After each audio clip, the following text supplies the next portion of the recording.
in the heart of the untamed West, where the wind still carries the cries of forgotten battles, one man's solitude is about to end. When 300 Apache warriors surround his lonely cabin at dawn, every breath becomes a countdown, every shadow a memory.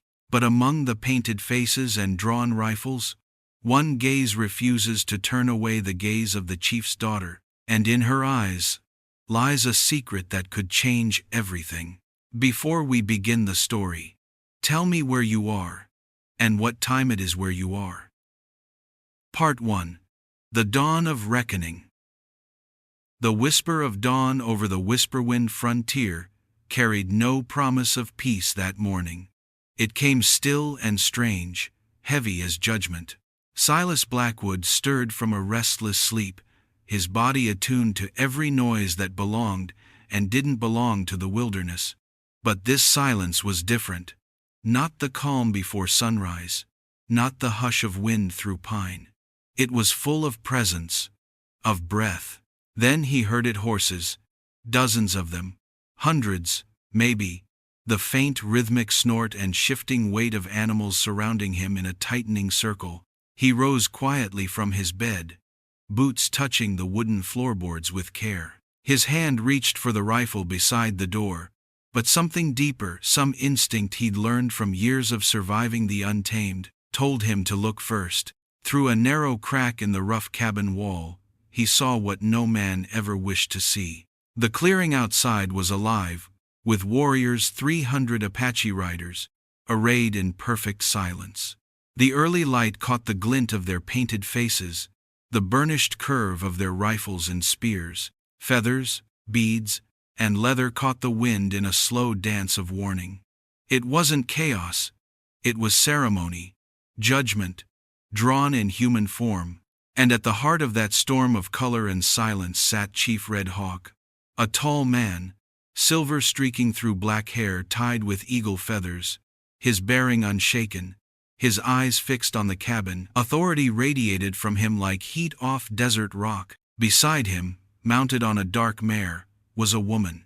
Young, but her posture carried the same quiet strength as the chief's. Her long black hair was braided and adorned with turquoise beads that glimmered when the wind stirred.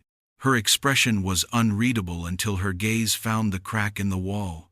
Found him. Silas's breath caught. Those eyes. He had seen them before. 4 months earlier, far south of here in Serpent's Gulch, he had found her half-conscious and bleeding, surrounded by wild coyotes. He had driven them off, bound her wounds with torn fabric from his own shirt, carried her through the night until she could stand. She had never told him her name. When he woke the next morning, she was gone, leaving only a single beaded cord where she'd lain still warm from her wrist. And now she was here alive, proud, radiant, and standing beside the man who had the power to decide his fate. He knew better than to hope she would speak in his defense. The flicker in her eyes said everything. "Don't reveal me." Chief Red Hawk raised his hand, and 300 warriors fell perfectly still. The sound of the morning wind, birds, breath faded beneath the weight of his presence. When he spoke, his voice carried like thunder through the trees. "The men who came to our lands built their homes where our ancestors bled. They said the earth was empty. They lied. Now they hide behind their wooden walls, thinking distance will erase the sins of their kind." Silas stood frozen by the window slit. His heart thudded with slow, deliberate rhythm. He could feel the weight of every gaze pressing against the walls of Solitude Haven, his home built plank by plank in solitude. "Come out," the chief commanded. "If your spirit is clean, we will see it. If not, your bones will feed the land you stole." The wind shifted. A hawk's cry echoed across the ridge. Silas had faced danger before: raiders, wild beasts, men desperate enough to kill for water, but never this kind of quiet menace. Still, he knew one thing: to hide now would mean death. He unlatched the door and stepped outside. The sun's first light struck his face, washing him in gold and dust. The air was crisp and dry, sharp with the scent of horse sweat and sagebrush. The world around him seemed to contract, the ring of riders, the sea of dark eyes, the silence thick enough to cut. He walked slowly to the open space before the cabin, his rifle left behind, his hands open and visible. He stood alone beneath the gaze of 300 warriors. Chief Red Hawk's stare was cold, unblinking. "You live on land that is not yours," he said. "Men like you built towns on graves and called it civilization." Silas met the chief's gaze evenly. "I came here alone. I've harmed no one. I hunt only what I need. This land was silent when I found it." "Silent," the chief repeated, his tone like stone grinding on stone. "Do you know why it was silent? Because those who once sang here are dead." A murmur rippled through the warriors. One young Apache spurred his horse forward, rage twisting his face. "He lies. They always lie. Let me end this now." Red Hawk lifted one hand, and the young warrior stopped at once, but the air thickened with anger. The balance teetered on a blade's edge. Then the woman spoke. Her voice was low, steady, and clear. "You say you want peace, Silas Blackwood. Then why do you stay in a place haunted by our blood?" Hearing his name from her lips hit him like a blow. No one here should have known it. He saw the subtle movement of her hand again, fingers brushing the beads in her hair. A warning. "Say nothing." "I didn't know," he said quietly. "When I came here, there were no signs, no markers, only broken earth and empty wind. If I trespass, it was not by intent." But before the chief could answer, a gunshot cracked through the morning. The sound tore across the clearing, scattering birds into the sky. Another shot followed. On the ridge to the east, shadows moved, men, armed with rifles, crawling down the slope like wolves. Silas counted 6, maybe 7. White men, dust-caked, hard-eyed, the kind that lived off the suffering of others. Land grabbers. They shouted as they came, their voices rough with greed. "We're here for the deeds. Hand 'em over, chief, or we'll burn this valley down to ashes." The chief's head snapped toward the ridge. The warriors moved instantly, forming a defensive line. Horses snorted, hooves struck earth. The valley erupted into chaos. Silas's eyes followed the rifles, and his stomach turned cold. The land grabbers weren't aiming at the chief. They were aiming at her. He didn't think. He ran. In 3 long strides he was in front of her, his body between her and the rifles, just as the first bullet struck the ground at his feet, kicking up dust. Another hissed past his ear, her breath caught. For a heartbeat, their eyes met, fear and recognition, the memory of Serpent's Gulch flickering like lightning between them. From the ridge came a coarse laugh. "Look at that," the leader jeered. "The settler's got himself an Apache sweetheart." Chief Red Hawk's gaze locked on Silas. For a moment the two men stared, a single truth suspended between them. "You protect her," the chief said, not as a question but as command. "I protect anyone who shouldn't die for greed," Silas replied. The chief nodded once. "Then fight." The first real volley roared down from the ridge, bullets whining through the trees. The Apache returned fire with rifles and arrows, their movements fluid and disciplined. The clearing turned to smoke and thunder. Silas grabbed the woman's wrist.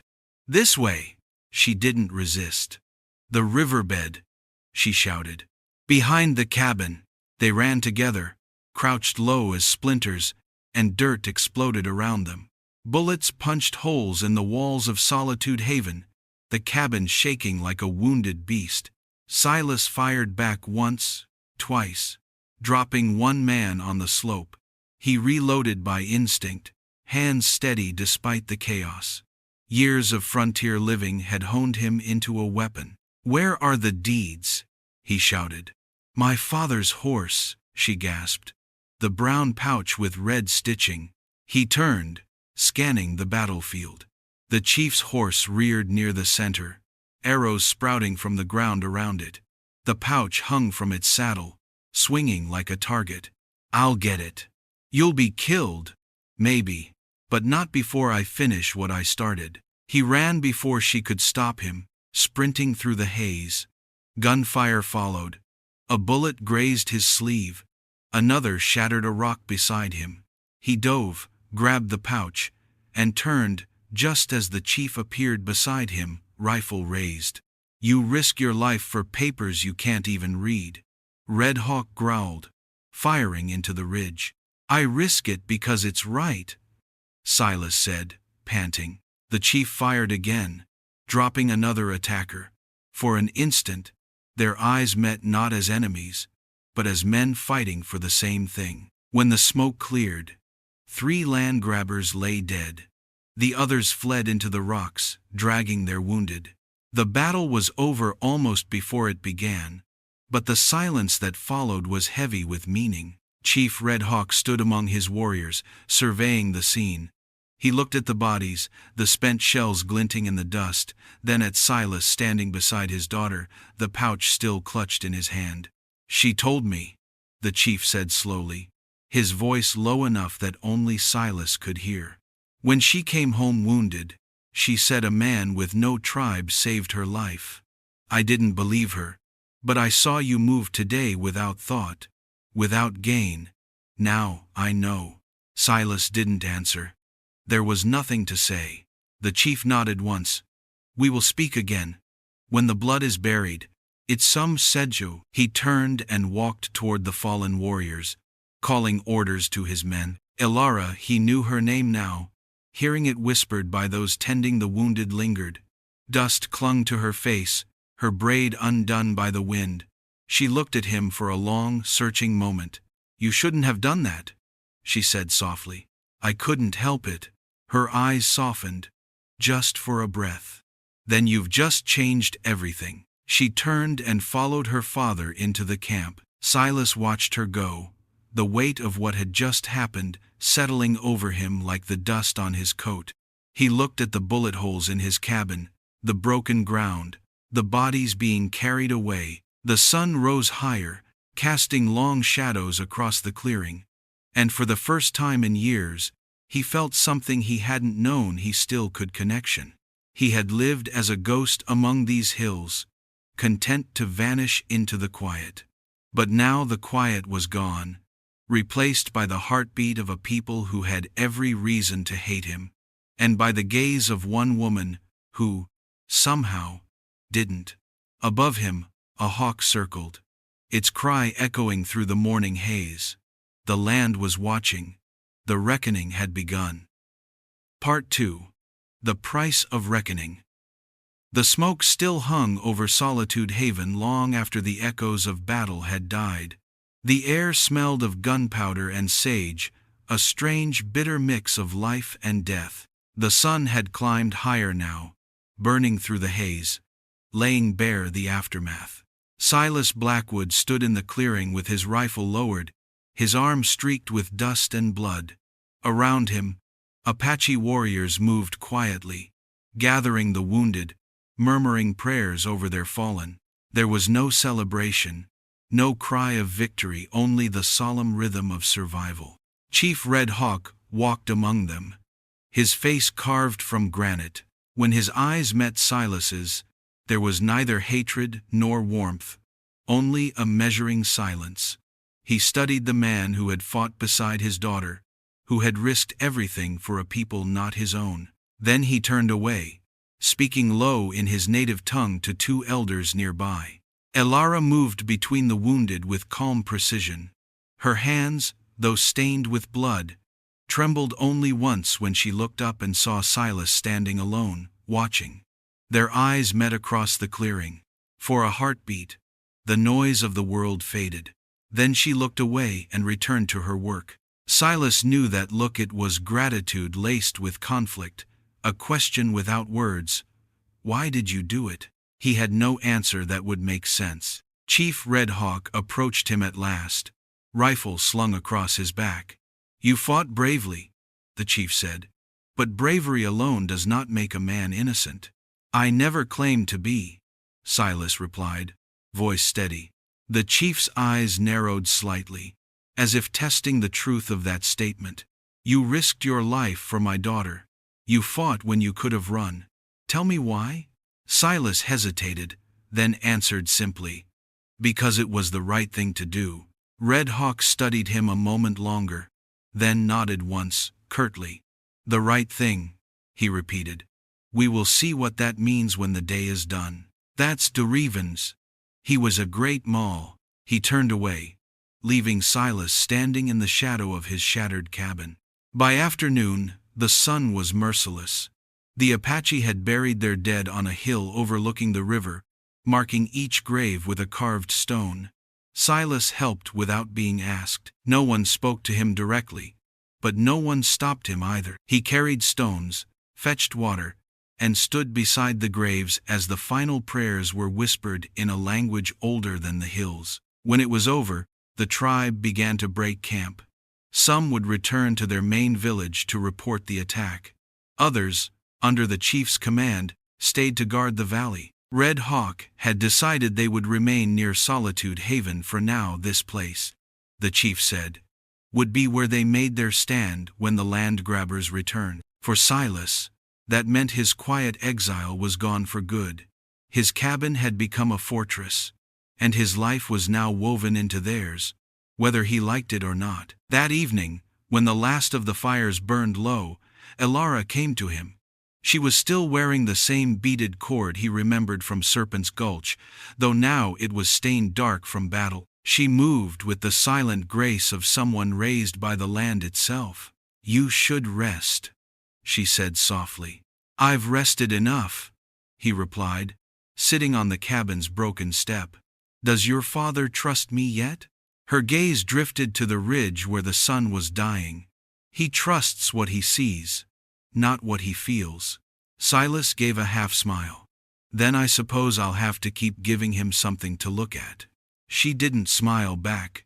Her expression was thoughtful, troubled. When I told him about the man who saved me in Serpent's Gulch, he didn't believe me.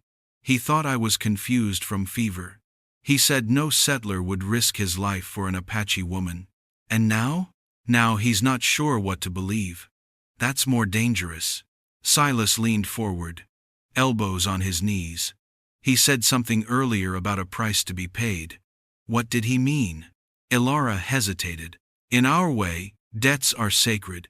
When someone saves a life, that bond must be balanced, or the spirits will not rest. My father believes he owes you something, but he also believes that accepting you would dishonor those who died by the hands of your kind. I didn't come here to collect debts, Silas said quietly. I just wanted to live where the world would leave me alone. She looked at him then, her eyes dark and searching. And has it? He didn't answer. Night settled heavy and quiet. The moon climbed over the ridge, painting the valley silver. A cool wind carried the smell of smoke and pine. Silas sat by the remnants of the fire, cleaning his rifle, lost in thought. He didn't hear Elara approach until she was standing beside him. You didn't have to stay, she said. He looked up at her. Yes, I did. Why? Because if I left now, I'd be running again. I'm tired of running. She was silent for a long moment. Then she sat beside him, close enough that the edge of her cloak brushed his arm. My father will test you tomorrow, she said quietly. He needs to know if you're truly the man he saw today, or if it was just chance. What kind of test? The kind that might kill you. Silas nodded slowly, as if he had expected nothing less. Then I'll be ready. It's a blast come bro John build. The redo of Lively wasn't to in manners. Elara turned toward him, the firelight catching the faint scar along her collarbone, the one left by the coyotes in Serpent's Gulch. I tried to forget you, she said suddenly, her voice barely above a whisper.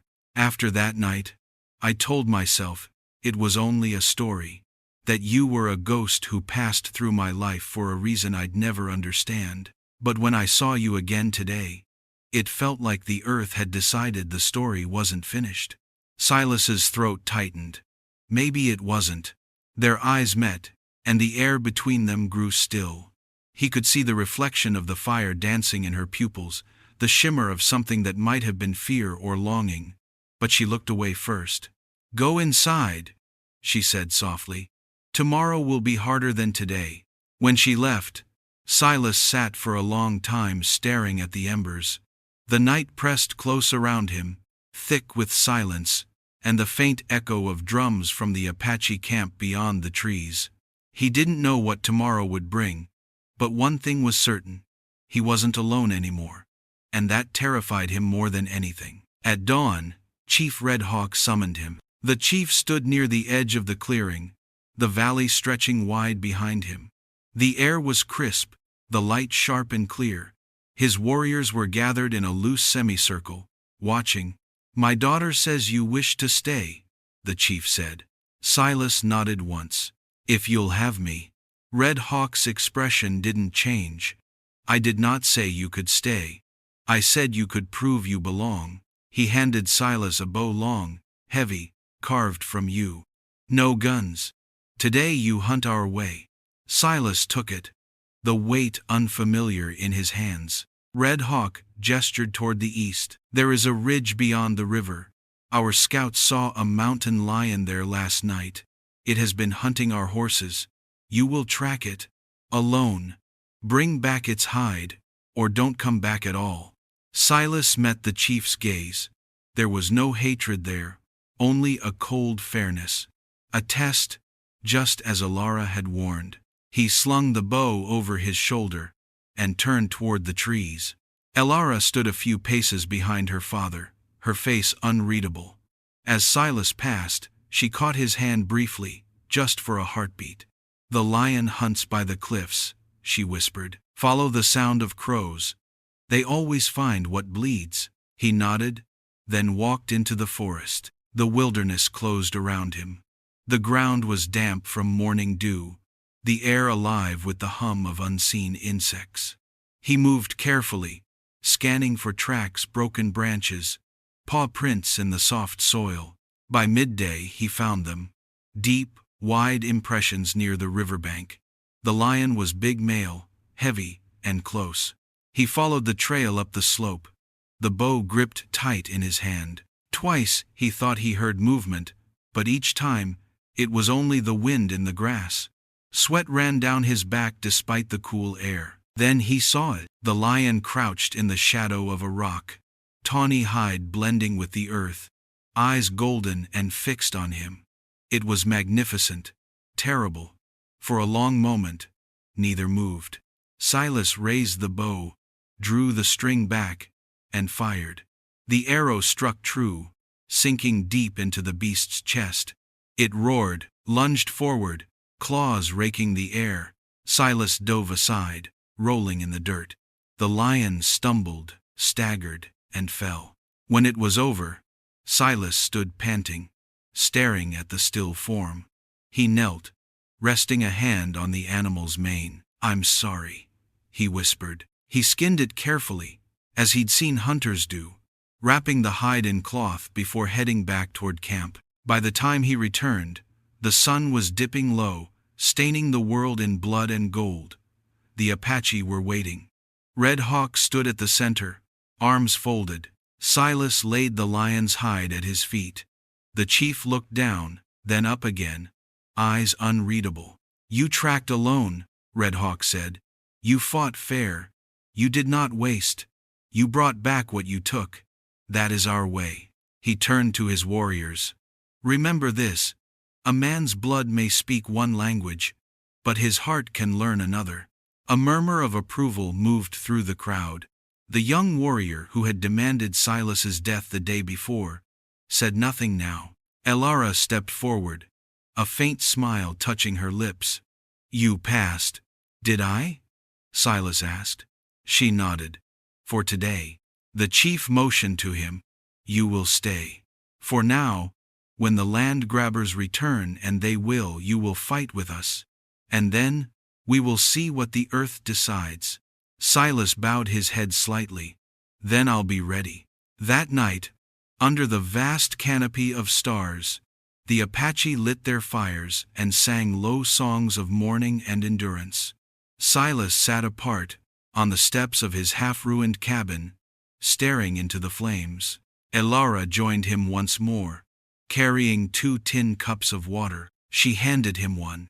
Neither spoke for a long time. Finally, she said, "My people believe that when blood is spilled on the same soil, it binds those who survive, whether they wish it or not." "Then, I suppose we're bound," Silas said softly. Her eyes lifted to his, reflecting the firelight. "Yes," she whispered. For better or worse. They sat in silence, the fire crackling between them, the night full of unseen futures. And somewhere, deep in the wilderness beyond the ridge, the wind carried the faint echo of voices, the kind that belonged not to the living, but to the land itself. The price of reckoning had only begun to be paid. Part 3. The Unspoken Bond. Night fell over the improvised camp the Apache warriors had established around Solitude Haven. Fires burned low, casting flickering light across faces marked by exhaustion and the ever-present tension of a looming fight. Tomorrow would bring another battle. Every soul present knew it with a grim certainty.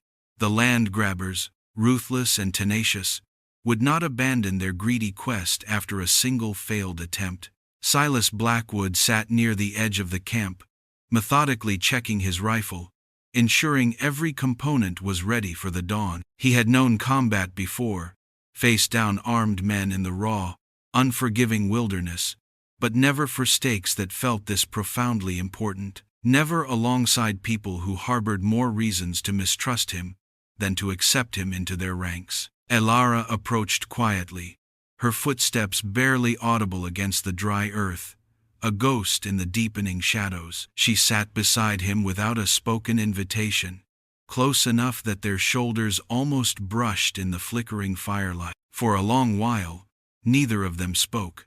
The silence between them had undergone a profound transformation over the course of the brutal day. It was no longer a void filled with desperate secrets and wary caution. Now, it held something entirely different, a fragile, tentative possibility. "You didn't have to stay," she said at last, her voice a soft murmur that barely disturbed the quiet.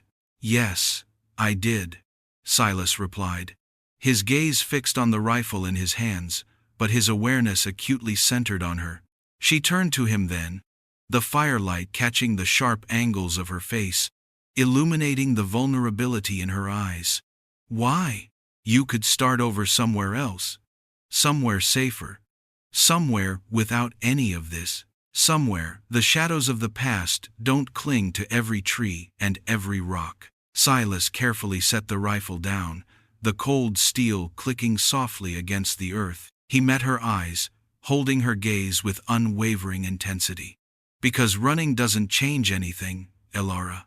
It only postpones the inevitable. And because I'm tired of living like the past is the only thing that matters, the only truth there is." "The past is all we have sometimes," Elara said softly, her voice infused with the weight of generations of memory and struggle. "It's what reminds us who we are, what we've survived. It's the anchor that keeps us from drifting into nothingness. It can also trap you," Silas countered, his voice low, laden with his own unspoken history. "Make you so afraid of repeating old wounds that you can't see when something new is worth the risk. Can't see when there's a different path, a different future, waiting to be forged." Her hand moved, without conscious thought, to the beaded cord on her wrist. The very same cord she had been wearing the day he had found her, bleeding and alone in Serpent's Gulch. "I left this for you that morning," she confessed, her voice a whispered admission. "When I disappeared before the dawn, I wanted you to know I was grateful, even if I couldn't bring myself to say it then. Even if I couldn't stay. I kept it," Silas admitted, the words a raw confession of his own. "It's in Solitude Haven, on the windowsill, where the first light of morning hits it every single day. A constant reminder." Something shifted in her expression then. Surprise, perhaps, or the dawning realization that he had been clinging to her memory with as much fierce tenacity as she had, perhaps, been clinging to his. The unspoken bond, the quiet recognition that had passed between them in that first terrifying moment, was no longer a secret. "My father will expect you to prove yourself tomorrow," she said, her voice dropping to a quieter, more somber tone. "He will put you in the most dangerous position, Silas Blackwood. It will be his ultimate test, to see if you truly meant what you said about fighting for all of us. I know you could die." "I could," Silas conceded, his voice steady, devoid of fear. His gaze never left hers. He reached over, slowly, deliberately, and took her hand. It was the first time he had initiated physical contact between them, a profound and deliberate act of connection. Her fingers were calloused from work, strong and steady beneath his. "But I'd rather risk dying for something that truly matters, for people who deserve protection, than keep living for nothing at all." Elara's breath caught, a small, involuntary sound. She looked down at their joined hands, at the stark contrast of his weathered skin against hers, at the way their fingers fit together, almost perfectly, as if they had been destined for this exact moment, for this very touch. "If you survive tomorrow," she said slowly, carefully, her voice barely a whisper, imbued with a fragile hope she hadn't dared to entertain before, "what happens then? What becomes of us?" It was the question that had hovered, unspoken and immense, between them all day, the one neither of them had dared to articulate, for the answer demanded hope, and hope, in the face of such looming death, felt exquisitely dangerous. "Then we figure it out," Silas said, his voice firm, resolute. "Together," she whispered, leaning into him, her head resting against his shoulder.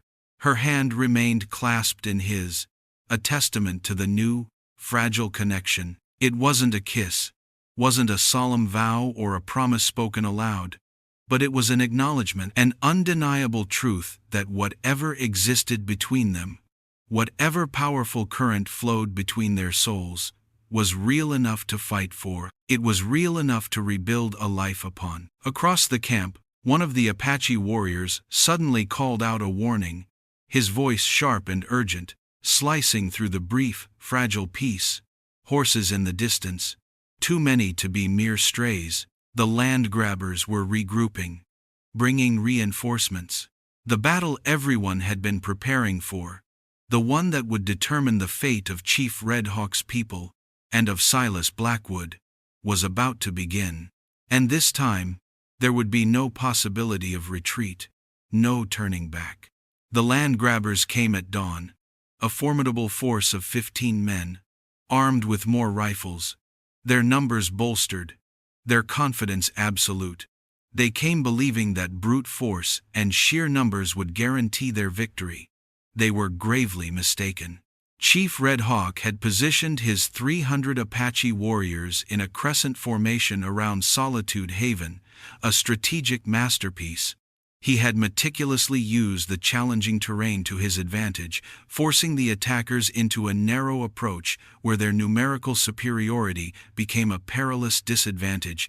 Silas stood at the very point where the crescent formation met the sturdy wall of Solitude Haven, exactly where Chief Red Hawk had placed him. It was the most exposed position, the one designed to draw the most concentrated fire. It was the test Elara had warned him about, the ultimate crucible, and Silas knew, with a bone-deep certainty, exactly what it meant. Survive this, prove his unwavering commitment, or die trying to honor it. The first wave of gunfire shattered the fragile morning stillness, a brutal symphony of death and defiance. Silas kept his breathing steady, his aim precise, honed by years of solitary survival. He dropped 2 men before they could even reach the meager cover of the scattered rocks. The Apache warriors on either side of him fought with a chilling coordination, a fluid dance of defense born from generations of protecting their sacred land against invaders who, with callous disregard, saw it as empty, unclaimed territory. One of the land grabbers, fueled by a desperate, reckless rage, broke through the initial line, charging directly at Silas with a glinting knife drawn.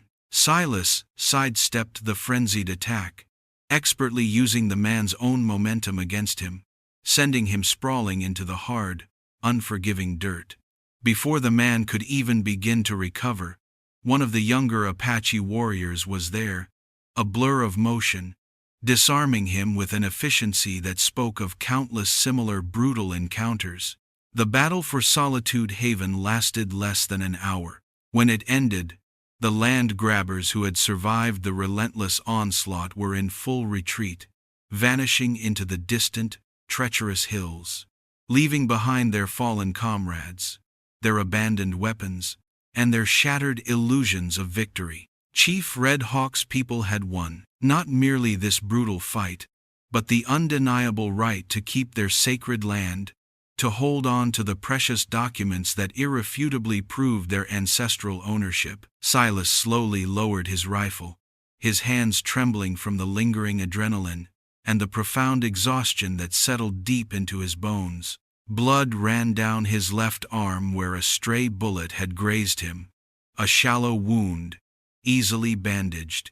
He would live. Chief Red Hawk crossed the bullet-scarred clearing towards him, his expression, as ever, unreadable. When he reached Silas, he paused, then, with slow, deliberate grace, placed a hand on his shoulder. It was a gesture that carried more profound weight, more silent meaning, than any words could possibly convey. "You fought well, Silas Blackwood," Chief Red Hawk said simply, his voice a low, resonant rumble. "You protected what matters. That is how a man earns his place among us. That is how a man is known." It wasn't merely acceptance in his voice. It was something far deeper. It was belonging. Elara appeared at her father's side, her eyes moving immediately, instinctively, to the fresh blood marring Silas's arm. Without a single word, she pulled a strip of clean cloth from her belt and, with gentle yet utterly sure hands, began wrapping his wound. Her touch was tender, yet unwavering. These were the same hands that, only 4 months ago, had been too grievously injured to protect herself in Serpent's Gulch. "You kept your promise," she said quietly, her face close to his, as she carefully tied off the bandage, her breath warm against his skin. "I always keep my promises," Silas replied, his voice a little hoarse, but firm. She looked up at him then, her dark, luminous eyes holding his gaze. And in that transcendent moment, with the morning sun finally breaking through the heavy clouds, casting a golden light over the celebrating Apache people behind them, something profound shifted. The fear that had held them both captive, the crushing weight of history and expectation, finally dissolved. What remained between them was clear, undeniable, and utterly real. "My father has offered you a choice," Elara said, her voice clear, infused with a newfound courage. "You can rebuild your Solitude Haven here, on land that now has the unwavering protection of our tribe, or you can leave and start fresh somewhere else, away from the ghosts and the battles." "What do you want me to do?" Silas asked, his voice barely a whisper, a silent plea for her to define their future. Her hand moved, gently, decisively, to his chest, resting directly over his heart, a tangible connection. "I want you to stay, Silas Blackwood. Not because you owe us anything, not because of what you did 4 months ago, or what you did today, but because when I look at you, I see someone who chose to stand when every instinct screamed to run, someone who sees times as more than just what my tribe represents, someone who sees a person, not a conquest." Silas covered her hand with his, intertwining their fingers, his grip firm, unyielding. "Then I'll stay. I'll rebuild. And whatever comes next, whatever trials the Whisperwind Frontier throws our way, we'll face it together, all of it. Chief Red Hawk, who had been standing close enough to hear every word, nodded once, a brief, definitive gesture that sealed their fate. Then it is settled. You have earned your place here. The land is yours to keep, and my daughter's choice is hers to make, freely, without judgment. It was far more than Silas had ever dared to hope for. It was a new beginning, fragile yet resolute, built upon the foundation of a single moment, 4 months ago, when he had chosen to help someone in desperate need. That choice had led to this one, and this choice would inevitably lead to a life he had never, in his wildest dreams, imagined possible. Elara smiled, a radiant, genuine smile, the first true, unburdened joy he had ever seen illuminate her face. And in that smile, in the depths of her luminous eyes, Silas Blackwood saw his future. Solitude Haven would be rebuilt, stronger than before. The land would be protected, not by force alone, but by a shared purpose. And the man who had lived alone for so long would never, ever be alone again. Part 4. The Lifeblood of the Frontier. The sun stood high over the Whisperwind Frontier, its light cutting through smoke and silence. The battle was over. The land grabbers had fled, and only the echoes of their defeat remained.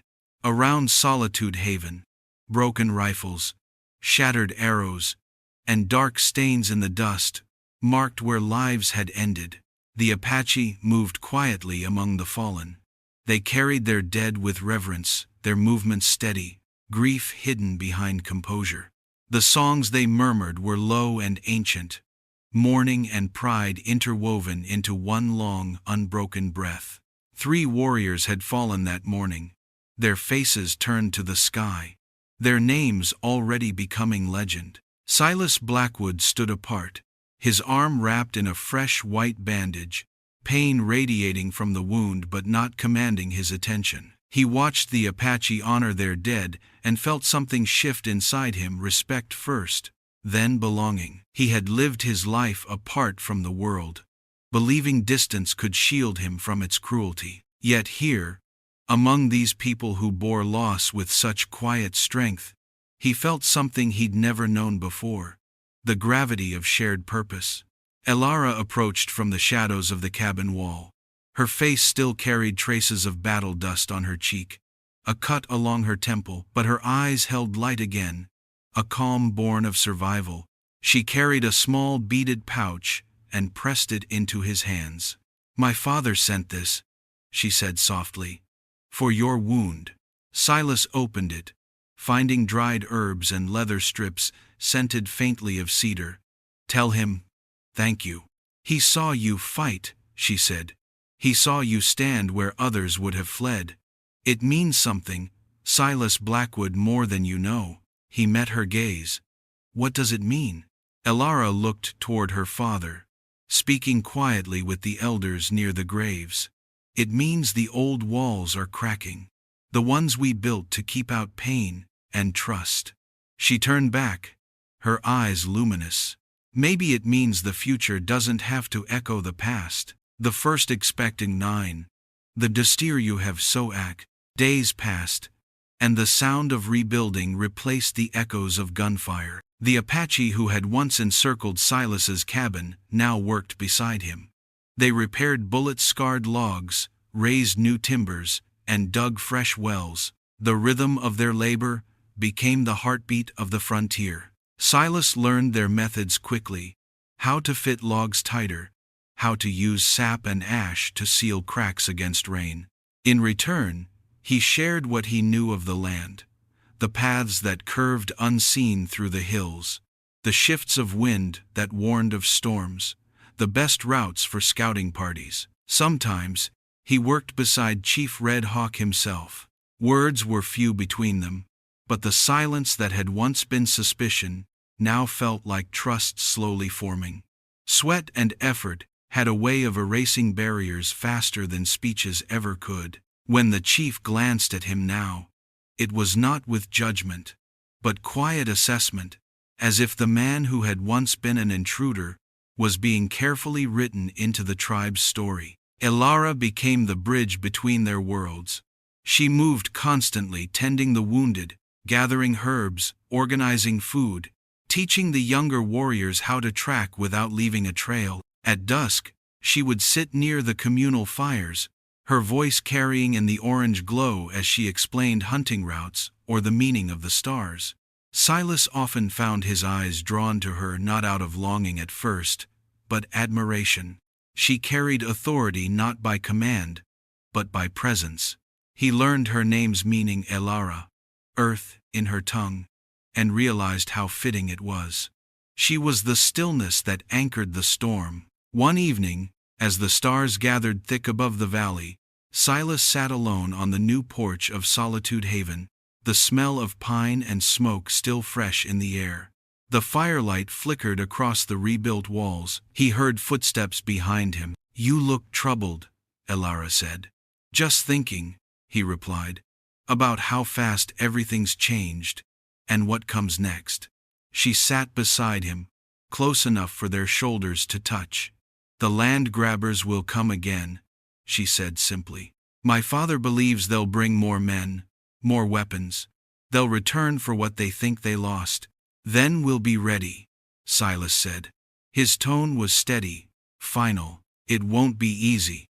She reached out, her fingers brushing the edge of his sleeve, an accidental touch that lingered. "This land remembers everything, every betrayal, every drop of blood. My father says we cannot protect it unless we also heal it. The mason with the medet." Silas looked at her, genuinely asking, "And how do we do that?" Elara tilted her head back, gazing at the Milky Way that spread across the heavens like a river of white fire. "By remembering," she said softly, "not with anger, but understanding. By teaching those who come after that, even in darkness, light can still break through." She turned toward him, eyes shimmering in the starlight. "By proving that a new path is possible." Her words lingered long after she left, and for the first time in years, Silas found himself believing they might be true. The following weeks drew them closer than either had intended. Silas learned their language piece by piece, sometimes through words, sometimes through laughter shared with the children who no longer feared him. He learned how to track elk by the bend of grass, how to find water by watching birds, and how to listen to silence not as emptiness but as voice. And slowly, the tribe began to accept him. Not all at once. There were still wary glances from elders, still whispers when he passed, but acceptance grew where suspicion once lived. The children came first, fearless and curious, and in their open smiles, Silas saw the quiet beginning of forgiveness. Elara often worked beside him, her calm presence turning hard labor into something lighter. At night, they sat by the fire, sharing stories in fragments, their pasts, their regrets, their hopes. He spoke of his restless wandering, of the ghosts that had driven him west. She spoke of her people's old songs, of her father's battles, of loss and endurance. When their hands brushed, neither pulled away. It was not yet love spoken aloud, but it was something deeper, the fragile trust of two souls who had learned the same pain in different languages. One afternoon, while scouting the ridges for signs of movement, they returned to the place where the last battle had scarred the earth. Spent casings glittered half-buried in the dust, arrows stuck out from the rocks, and the outline of a shallow grave marked where the land grabbers had fallen. Elara pointed to a thorny bush blooming near the mound. "This is where I first saw you," she said. "Before the animals attacked, you walked alone through the wilderness, carrying sadness like a shadow." Silas looked at the spot, then back at her. "And you carried strength, the kind that survives everything." A faint smile touched her lips. "Maybe we recognize something of ourselves, even then." Her hand reached for his arm, tracing the new scar that ran beside the old one. "This mark," she said, "is not from a man who hides. It's from one who stands to protect others. A warrior's mark. Her words settled in his chest like fire. He had been called many things: drifter, exile, killer, but never protector. For the first time, he allowed himself to believe it. When Chief Red Hawk called a council weeks later, Silas did not expect to be summoned. But as the fires burned bright and the tribe gathered beneath the rising moon, Elara beckoned him forward. He entered the circle of elders, feeling the weight of 100 eyes. Chief Red Hawk rose to speak, his voice calm but commanding. "Silas Blackwood has shown courage," he said. "He fought beside us, bled beside us, and worked to rebuild what was lost. He knows the land and the minds of those who seek to steal it. His voice will be heard in this council, for his fate is now tied to ours." A low murmur ran through the gathering. Some warriors frowned, but none spoke against it. Elara's hand brushed his knee under the cover of shadows, a silent reassurance. Silas drew a breath, steadied his voice, and spoke for the first time, not as an outsider but as one of them. He described the weaknesses he'd seen in the landgrabbers' last attack, the trails they would likely use, the blind spots in the valley where ambushes could be set. The chief listened, nodding slowly. The elders exchanged glances, some surprised, some respectful. When Silas finished, the chief spoke again. "Then we prepare as one," Red Hawk said. "No longer Apache and settler, just those who protect the Whisperwind Frontier." The firelight flickered across their faces, warriors, elders, and a lone cowboy whose solitude had become their shield. Silas looked around the circle. Red Hawk's unshakable gaze, the firelit strength of Elara's eyes, and the quiet dignity of the people who had every reason to hate him yet chose not to. In that moment, he understood what Elara meant when she said the land remembers. It remembered pain, but it could also remember peace, if someone was willing to fight for it. Solitude Haven was no longer just a cabin. It was a symbol, a place where two worlds met, not in conquest, but in hope. And in the heart of that hope, between firelight and starlight, Silas and Elara's love began to take root, wild, fragile, and as enduring as the frontier itself. Part 5. The Forging of a New Dawn. The council had concluded, its echoes lingering in the night air like a held breath. The decision had been made. They would make their final stand here, at Solitude Haven, a place that had become the crucible of their new alliance. In the days that followed, an almost spiritual intensity settled over the Whisperwind Frontier. Every Apache warrior, every elder, every child, moved with a quiet, determined purpose. Silas, now unequivocally one of them, worked tirelessly alongside them. He helped lay traps along the approaches, reinforce watchtowers with heavier timbers, and dig deeper, camouflaged trenches that would channel any incoming assault. His frontier knowledge, once a solitary pursuit, became a vital thread in the tapestry of their communal defense. Elara was a whirlwind of controlled energy. She rode with scouting parties, her eyes keen, her understanding of the land unmatched.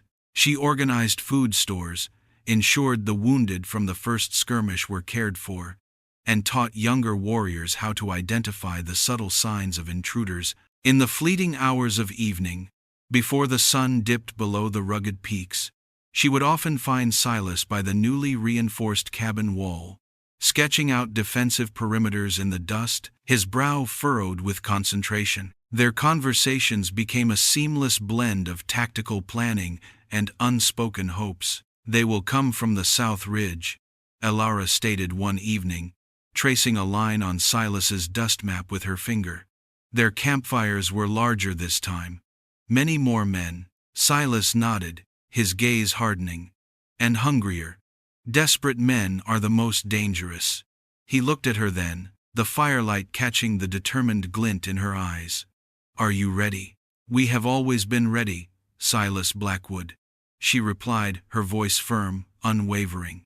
"It is the frontier that has never been ready for us to truly stand together." Chief Red Hawk observed them with a quiet intensity. his gaze often lingering on Silas. The suspicion had not entirely vanished from the elder's eyes, not yet, but it was now tempered by a profound, growing respect. He saw a man who had chosen to stay, not out of obligation, but out of a fierce, unbidden commitment. A man who understood the weight of responsibility for more than just himself. The land grabbers returned 3 days later, not in the cautious numbers of before, but as a relentless, surging tide. Silas counted nearly 60 men this time, a motley crew of hard-bitten opportunists, hired guns, and desperate outcasts. Their faces etched with a vengeful greed, they moved with a chilling efficiency, their rifles glinting in the harsh morning sun, their shouts echoing across the clearing, demanding surrender, demanding the land deeds, demanding blood for our ancestors. Chief Red Hawk's voice boomed, sharp and resonant, cutting through the rising clamor. His words were a battle cry, a call to generations of defiance. For the future of our children. Stand firm, my people. Silas was positioned at the heart of the main defensive line, near the rebuilt Solitude haven, his rifle steady in his hands. Elara stood beside him, her bow strung, her quiver full, her presence a silent, fierce reassurance. The air crackled with tension, thick with the scent of pine and impending violence. This was it, the culmination of everything. The first volley of land grabbers charged, a human wave surging towards the Apache lines. Silas fired, his aim deadly, dropping the lead man before he could cover a dozen paces. Elara's arrows whistled past him, finding their marks with sickening precision, each one a whisper of death to an encroaching enemy. The 300 Apache warriors met the onslaught with a ferocious unity, their defensive positions proving devastatingly effective. Those who broke through the outer line found themselves entangled in the camouflaged trenches, exposed to a relentless crossfire. One of the land grabbers, a burly man with a scarred face, somehow reached Silas's position, his eyes burning with a murderous rage. He swung a heavy, wicked axe, aiming for Silas's head. Silas ducked under the blow, the wind of its passage rustling his hair, and brought the butt of his rifle up in a swift, powerful arc, catching the man under the jaw. The land grabber staggered, his eyes glazing over, and Elara, in a fluid motion, disarmed him with a perfectly placed arrow through the axe-wielding hand. Silas then, with a grim determination, ended the threat. This was no longer a personal fight for survival. It was a shared war. The battle raged for what felt like an eternity, the clearing around Solitude Haven becoming a brutal theater of war. The sheer numbers of the land grabbers, their relentless charges, tested the Apache defenses to their limits. But the Apache fought with a knowledge of the land, a unity of spirit, and a fierce purpose that the invaders, driven only by greed, could never match. Silas moved, fired, reloaded, a part of the seamless whole, his movements instinctive, his eyes scanning for weaknesses, covering his comrades, protecting his new home, his new family. He saw Chief Red Hawk, a figure of unwavering courage, directing his warriors with authoritative shouts, a living embodiment of their enduring spirit.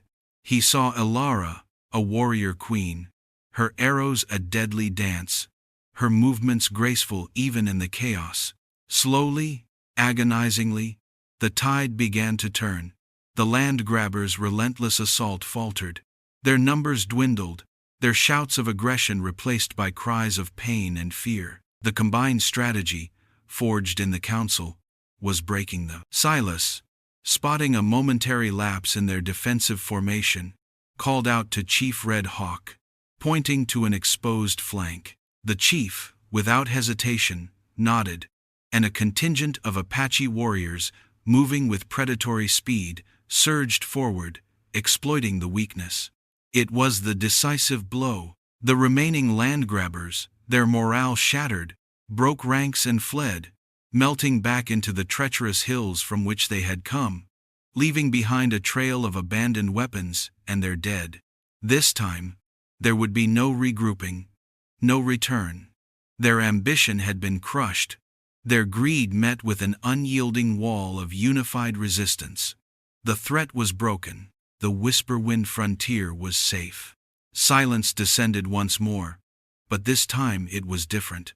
It was not the tense, foreboding quiet of before, but a deep, resonant hush, heavy with the weight of profound victory and solemn loss. 5 Apache warriors had fallen in the final battle, brave souls who had given their lives to protect their ancestral lands. Their bodies were carried with dignity, their names whispered with reverence. The celebration was subdued, a testament to the cost of their freedom, a poignant blend of grief and hard-won triumph. Silas stood with his rifle lowered, his body aching, his heart full. His left arm, already scarred, had taken another graze, a deeper, more painful wound this time, but he barely noticed it. He watched as Chief Red Hawk spoke to his people, his voice low, filled with both sorrow and immense pride. He was no longer an outsider observing. He was a participant. His own blood spilled on this sacred ground alongside theirs. Elara found him, her face smudged with dirt and streaked with sweat, yet her eyes shone with an inner light. She took his arm, her fingers gentle but firm, and led him away from the somber gathering towards a secluded spot near the riverbed, the place where they had hidden the land deeds. "You fought as one of us," she said, her voice a soft murmur, yet carrying the weight of ultimate affirmation.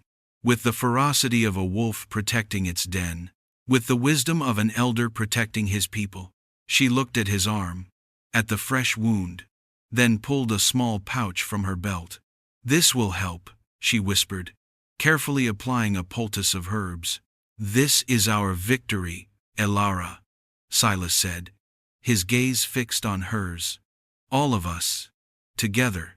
Her hand moved from his wound to his face, her thumb gently wiping away a smudge of dirt from his cheek.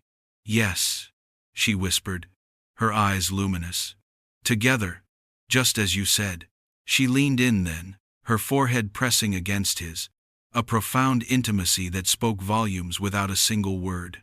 "My father wishes to speak with you again," she finally said, her breath warm against his skin. "Not as chief and settler, but as father and son." The words resonated deep within Silas, a profound, almost overwhelming joy spreading through his weary body. He looked at her, at the quiet strength in her eyes, at the woman who had guided him from solitude to belonging, from mere existence to a life worth fighting for. Chief Red Hawk met Silas by the river, the water flowing gently, a symbol of life's enduring current.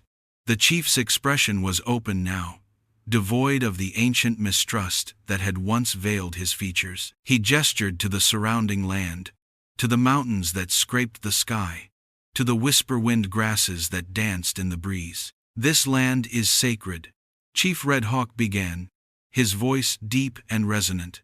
"It remembers our pain, yes, but it also remembers our triumphs, our resilience, our connection." He looked at Silas, his eyes filled with a profound wisdom. "Today, you helped us write a new memory onto this land, a memory of unity, of sacrifice, of a future where our paths, though different, can walk side by side." He then did something Silas never expected. He unclasped a beautifully beaded necklace from around his own neck, one intricately woven with symbols of protection and leadership, a powerful family heirloom. With slow, deliberate grace, he placed it over Silas's head, letting it settle against his chest. "This belonged to my father, and his father before him. It is worn by those who protect, by those who lead, by those who are family." Silas felt the weight of the beads, a physical manifestation of the trust, the acceptance, the profound belonging he had yearned for his entire life. He looked at Chief Red Hawk, speechless, his eyes blurring. "You are no longer just Silas Blackwood, the solitary man," Chief Red Hawk stated, his voice firm, filled with ancient authority. You are Silas Blackwood, of the Whisperwind Frontier.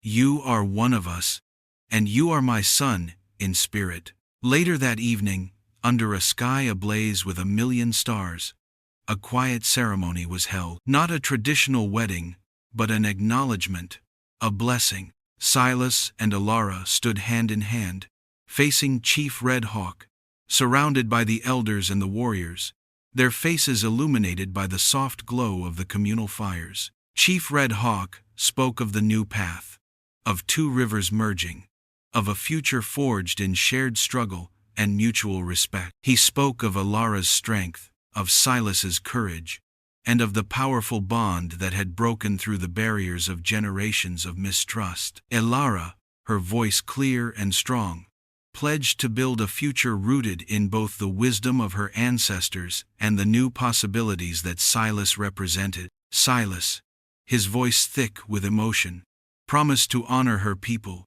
to protect this sacred land, and to stand by Alara's side through every trial and every triumph. He no longer sought solitude, for he had found something far more profound.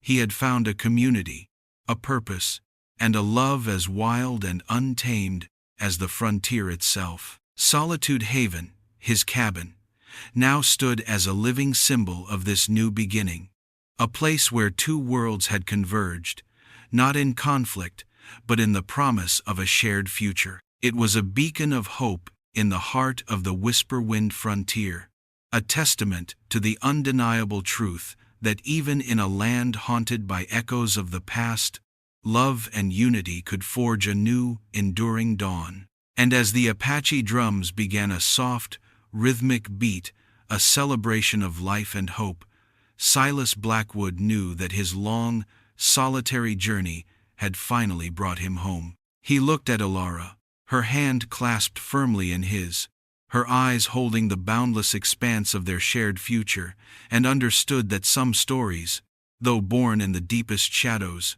could ultimately lead to the brightest, most radiant light. The frontier had taken everything from Silas Blackwood: peace, purpose, the comfort of forgetting. But in its cruel way, it gave something back, a reason to stay, a heart that dared to belong, and a love that rose from the ashes of old wars. He had walked into the circle of 300 Apache warriors prepared to die, and walked out, carrying the weight of something far greater than survival: redemption. In the wild silence of the Whisperwind Frontier, beneath the endless sky, his story became legend, whispered by fires, remembered by hearts that still believe peace can grow from the hardest ground. This is Old West Stories. If you enjoyed the tale, ride with us again, where every sunset hides another story waiting to be told.